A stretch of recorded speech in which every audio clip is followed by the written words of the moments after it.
You're on your own.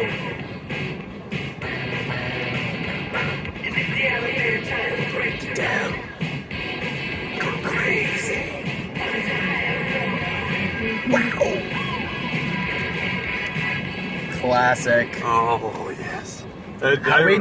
Why have we not started out every video with Prince? I don't know. Did I tell you that when I went to Peter's graduation at Cal last year in Memorial Stadium, they put that on full blast the second the ceremony was Good over? for them. They should have. Pretty cool. Week 10. Welcome to week 10. We got here. We got to double digits. We made it.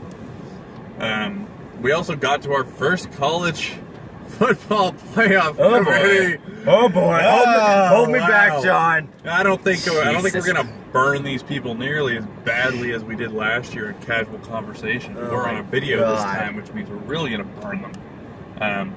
Fuck you guys. Let me just say, not a Washington fan, but that is some bullshit. That was some absolute baby back bullshit. Down home Southern fucking bias is what it is. To put A&M, a second SEC team, over Washington.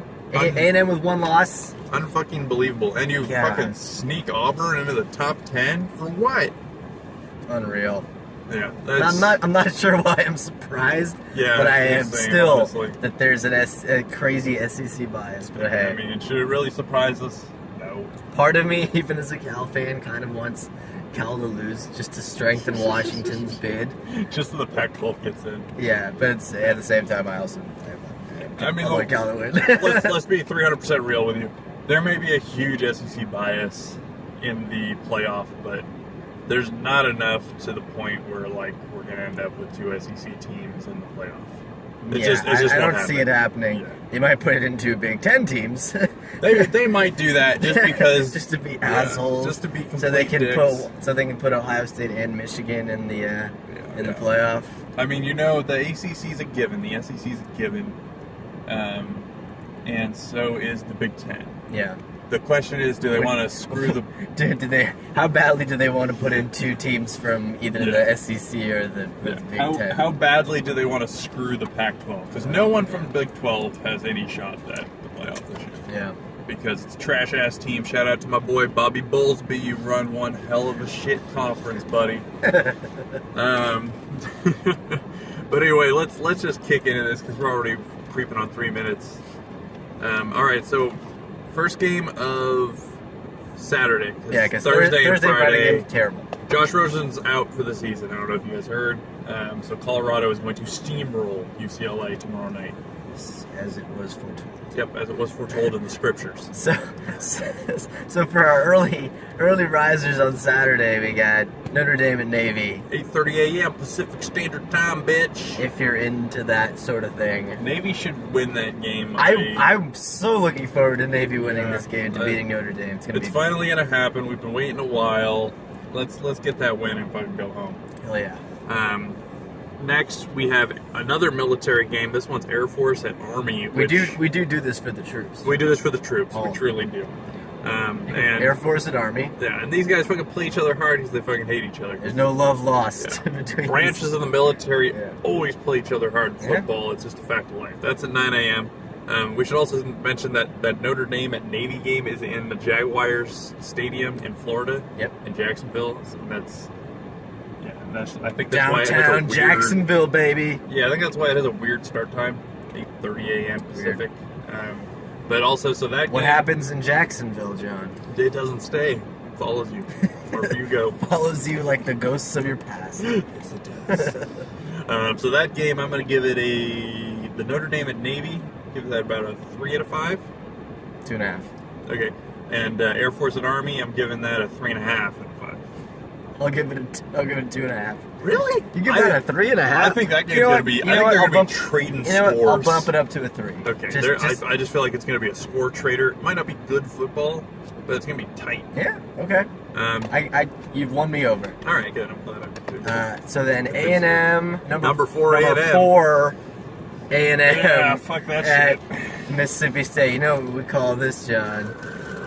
Trap game. I'm not sure. So yeah, it could be a trap game, but we cannot. We can't guarantee. You can't anything, hold us unfortunately responsible for what might turn out to be like a 50-point win. We've tried to influence games so we can guarantee some of our predictions for you, but Kevin Sumlin wasn't having any of our not shit. returning our so calls, yeah, unfortunately. Yeah, so that one will either be really tight or A&M will blow them out by, I would predict, 14. More than that. Really? I don't think A&M's that good. We'll see. We'll see. Okay, anyway, I'll give that about a 3. Yeah, 3. Okay. Then Texas at Texas Tech. Ooh. It's the technologically advanced version of Texas versus the non-technologically advanced version of Texas. And they are playing each other at Texas Tech at 9 a.m. Pacific time on Saturday. It's a good old Texas stomping. Yep. After that win last week, I don't know if we can call any of these other games must-wins for Charlie Strong, because I feel like his fate is already sealed, and he's just kind of None of us saw this coming. He might actually. Yeah, he might actually continue to have a somehow job next keep year. just inexplicably. I have no idea how, but this one should be a fun one. Yeah. Lot of scoring. Lot of Just scoring. so many points. there'll be some trading. All the of points. nails. So I give this one 3.5. Yeah, Mahomes won't set another record, but I'm going to give it a solid 3. Okay. Then at 9:30 we have Pitt at Miami. Now we have. I was telling Eamon we've probably covered Miami games for the last 4 weeks straight. Yep. They've lost all of them. Yep. Unless I'm mistaken. And so I hope they can win this one. Oh, they gotta beat Pitt. They have to They win gotta this beat one. They're Pitt. playing Pitt at home. This is like, if you can't win this one, maybe they should just fire Mark Richt now. They gotta be Pitt. Yeah, you gotta beat Pitt. 2.5. This is easy sleazy. Yeah, I'm gonna give it 2.5 because you should fucking blow them out.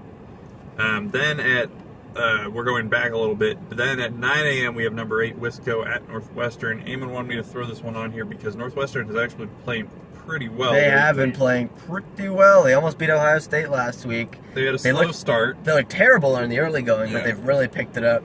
I think they could hang one on Wisconsin here. They are a little bit surprising. I'm hesitant to call this a trap game, but it's a trap game. It's a trap queen game. Yeah, it's a fucking trap queen game. It's a trap Fetty queen Wap is game. gonna be in attendance. Yep. Trap house is fucking live and lit. Then at 12:30, yeah, because that one's at 4. I missed the thing. At 12:30, we have number 11 Florida at Arkansas. The Razorbacks are decent, and Florida's bad, and Jim McElwain's a bad coach. We were saying so. it's one of those games between two bad teams, but like an SEC bad where they're also sort of good. Yeah, and for some reason Florida's ranked, which confuses me. Yeah, so God it's knows gonna why. be a fun, shitty game. Yep. Arkansas will probably somehow eke out a win. Also, let me backtrack a little. The Wisco game, I'm going to give that a 2.5. Yeah, 2.5. And the and the Florida at Arkansas game, I'm going to give that like a 3. I gave that a 2. You're going to give that a 2? Okay, because that one, yeah, Eamon's right. That one could go south, but I have faith in it. Okay. I believe. Then at 4 p.m., we have number 22, Free Shoes U, FSU, at NC State. And it's not really a trap game because FSU's lost so many games at this point. NC State almost beat Clemson. They can. And that's why this is on our list. They can hang with the big dogs. FSU, they're sort of in free fall right now. But yeah, this could be an entertaining game. I wouldn't have to do this to you, Jimbo. That's all I can say about it. I wouldn't have to do this to you. you. Jimbo rage this week? You fucking shitter! If you had won last week. Did you see the Jimbo rage after that game? Oh man, he was. I mean, I'll give him a little bit of credit. There were some calls He's that not wrong. shouldn't have gone against him. He wasn't wrong about what he was mad about, but he's also just kind of a dickbag. Yeah, he is. He's very much a dickbag, and he may not have been wrong, but some of those final calls in the final minutes, I feel like that's what set off his rant. Yeah, and those were fair calls. Yeah, but a lot of the other calls were not. So give this game a 3. 3. And at NC State at 4 It'll be p.m. entertaining. That's all I can say about it. Yeah. And then after it, you have, for some reason, all the good games are on at 5. Yeah. So we have number 10 Nebraska at Oregon.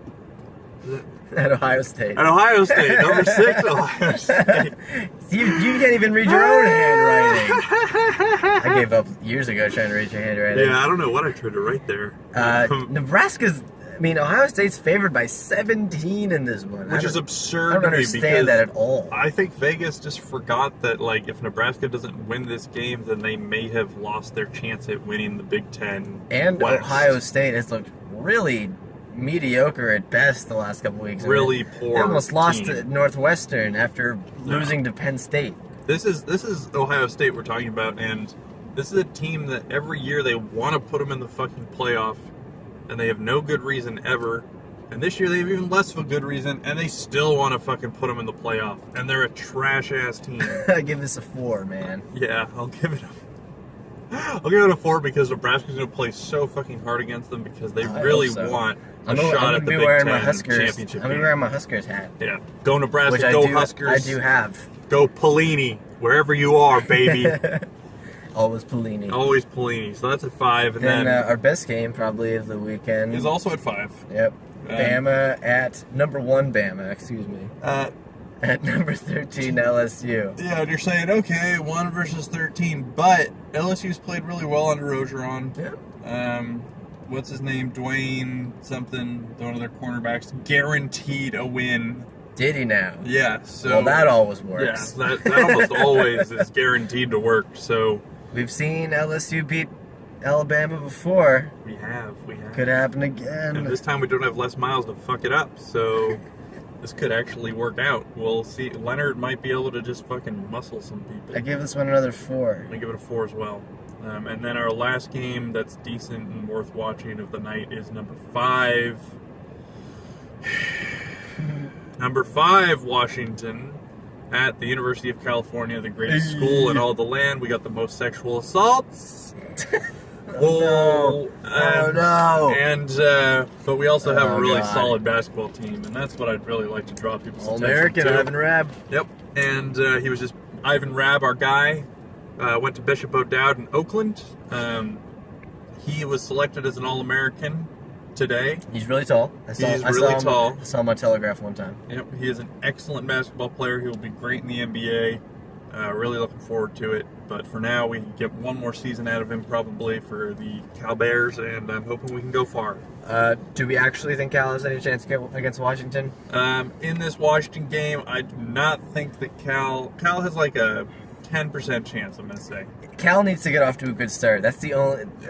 In the games that they've won, they've gotten off to a good start in the first quarter. We haven't seen Browning get down early. We haven't, yeah. And so if Browning's Cal can finally do that, then... Cal plays way better at home.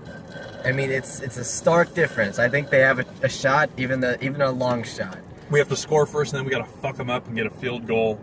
And then score maybe again. But I think 10 points will be enough to freak them out a little bit. Yeah. I gave this one 3 stars. I'm going to give it 3.5 because I think it I'm going to bump it up to 3.5 too. Let's go. Could really be something. And I'm going to be on the radio. I'm going to be on the radio. Yeah. I'm 2-0 on the radio. Yeah, I forgot. Amy is calling this one. I'm 2-0 on the radio this year. He's 2-0 for games he's called. So this could legitimately be a good one. Tune in to CalX on the web if you want to listen to him, or if you're in the Bay Area. What's the station again? 90.7 FM. 90.7. Yeah. And that's our preview. Long one. Yeah. As usual. I mean, yeah, we always go long. I don't even bother editing this shit down anymore because I got a job to do from 9 to fucking 5. And it's called smoking weed, baby. No, I'm just kidding. But my HR person watches our videos. I don't smoke any weed, Alicia. He doesn't. I can vouch for him. Yeah. Only PCP. Yeah, only straight Mexican brickbat coated in PCP, baby. But anyway, this is Sean and Eamon signing off. Hey, enjoy week 10. Fuck the committee. Catch you later. Go Cubs! Go Cubs! The fucking Cubs won the World Series! They did it! Oh, we're gonna end the video now. 3-1! 3-1, motherfuckers. Cleveland sucks.